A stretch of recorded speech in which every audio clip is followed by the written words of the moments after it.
All right, ladies, come here. Women, come here. Nieces, come here. Aunt, come here. Mothers, come here. This is a L tip for women. Women, we have a problem. Come beside me. Have a seat.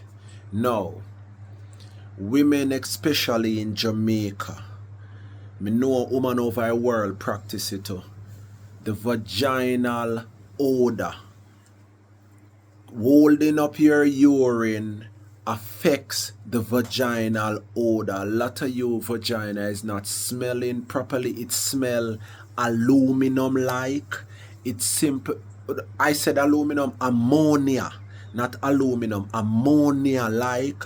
It's simply because you're holding your urine. A lot of you have UTI, urinal infection.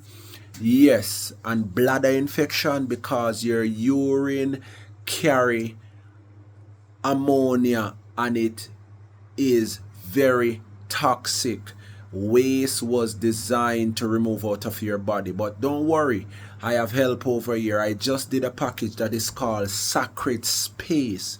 It consists of a tea and also a steaming bath that will help you throughout this process. Anyway, your health is your job. Do it well.